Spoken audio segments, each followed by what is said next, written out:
नमस्कार दोस्तों।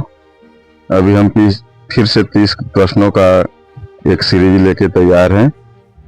ये बाल विकास से है, बाल विकास एवं मनोविज्ञान। पहला क्वेश्चन हमारा है, सिर्फ आप सुनते रहिए, सुनते रहने से आपका सब चीज तैयार हो जाएगा। आपको ध्यान से सुनना है, सिर्फ 5 या 10 मिनट लगेगा और इसको सुनते रहिए। और न हो तो यदि आप नोट्स बनाना चाहते हैं तो नोट्स बनाते रहिए। तो आइए दोस्तों शुरू करते हैं। इसको यदि आप पूरा देख लेते हैं तो आपको बाल मनोविज्ञान में लगभग 20 क्वेश्चन पक्के हो जाएंगे। तो पहला क्वेश्चन है, अधिगम वक्र में पठार बनता है तो किसके कारण बनता है? तो थकान के कारण। यदि ऑप्शन दे देगा कि अधिगम वक्र में पठार कैसे बनता है, किस वजह से बनता है, तो थकान के कारण। दूसरा प्रश्न है, दर्पण चित्र परीक्षण किसको मापने हेतु प्रयुक्त होता है? दर्पण चित्र परीक्षण किसको मापने हेतु प्रयुक्त होता है? तो अधिगम अंतरण। तीसरा है, क्लाउड पिक्चर टेस्ट किसके मापन में प्रयुक्त होता है? तो ये व्यक्तित्व, पर्सनालिटी डेवलपमेंट और पर्सनालिटी के मापन में होता है क्लाउड पिक्चर टेस्ट। चौथा प्रश्न है, रैवेन परीक्षण क्या कहलाता है? तो यह एक गैर मौखिक बुद्धि परीक्षण है, गैर मौखिक बुद्धि परीक्षण है। पांचवा है, 7, 8, 9, 10, 11, 12 की माध्यिका है तो ये 9.5 हो जाएगा। सूझ या अंतर्दृष्टि के सिद्धांत का प्रतिपादन किसने किया है? तो गेस्टाल्टवादी मनोवैज्ञानिकों ने किया है। सूझ या अंतर्दृष्टि के सिद्धांत का प्रतिपादन किसने किया है? गेस्टाल्टवादी मनोवैज्ञानिकों ने।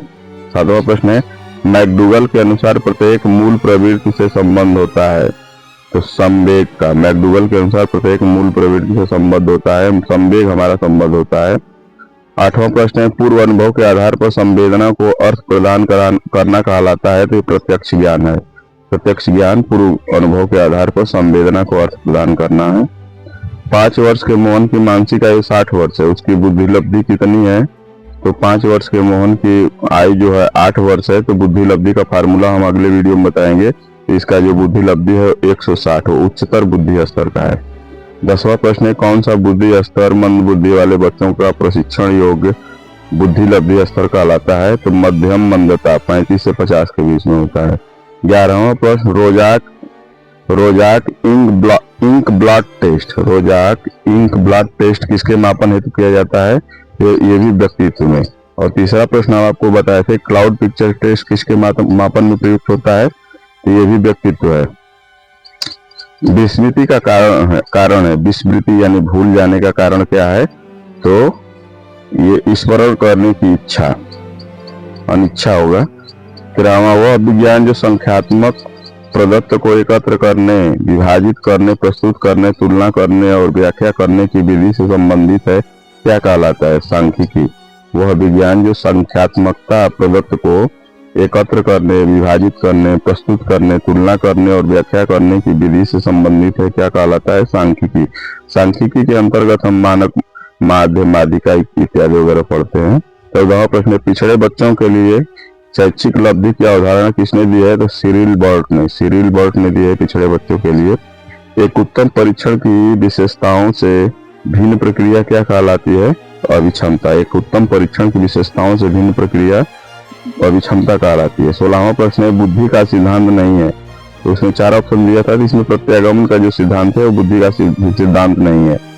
अंतःस्रावी ग्रंथि नहीं है, लार ग्रंथि। पियाजे के अनुसार संज्ञानात्मक विकास की द्वितीय अवस्था है तो ये हो जाएगा पूर्व संक्रिया की अवस्था।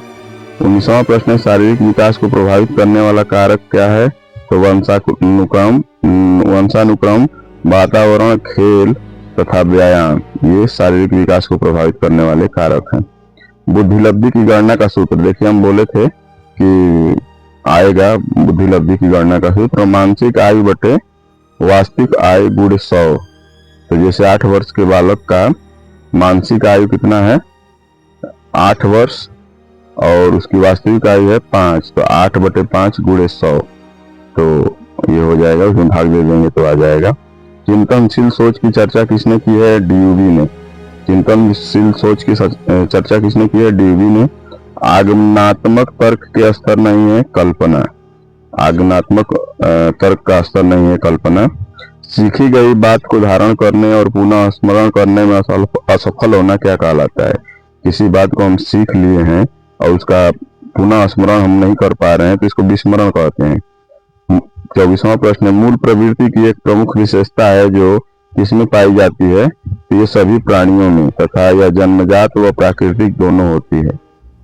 25वां है, भारतीय संविधान के किस अनुच्छेद में 6 से 14 आयु वर्ग के बच्चों के लिए निःशुल्क व अनिवार्य शिक्षा का अधिकार शामिल है? Most important question. अनुच्छेद 21A भारतीय संविधान के किस अनुच्छेद में 6 से 14 आयु वर्ग के बच्चों के लिए निःशुल्क व अनिवार्य शिक्षा का अधिकार शामिल है? तो अनुच्छेद 21A में, 21A चाहे 21A कह सकते हैं। क्रेसमेर ने व्यक्ति को किस प्रकार वर्गीकृत किया है? तो कृशकाय, यानी इसका अर्थ होता है दुर्बल। सुडोलकाय और गोलकाय, तीन टाइप में, कृशकाय, सुडोलकाय और गोलकाय। टीईटी का उपयोग, देखिए टीईटी आ गया। टीईटी का उपयोग किसके मापन में किया जाता है? तो अभिक्षमता के मापन में। 28वां प्रश्न, संघनन का सिद्धांत किसकी व्याख्या करता है? तो स्मृति का। 29वां प्रश्न है, मनोविज्ञान की सर्वाधिक व्यक्तिनिष्ठ विधि है? तो अंतर्दर्शन, अपने अंदर झांकना, अपने अंदर मालूम करना, अपने विचारों को प्रकट करना क्या कहलाता है? ये मनोविज्ञान की सर्वाधिक व्यक्तिनिष्ठ विधि है, अंतर्दर्शन। 30वां और लास्ट प्रश्न है, एल्बर्ट बंडूरा का संबंध किससे है? ये बहुत हमेशा पूछता है ये एल्बर्ट बंडूरा का संबंध किससे है? ये सामाजिक सिद्धांत से है। सामाजिक सिद्धांत से एल्बर्ट बंडूरा का संबंध है। आई होप आप लोगों को बहुत अच्छे से समझ में आया होगा और कुछ कमियां हैं उसको आप बताइएगा तो हम दूर करते रहेंगे।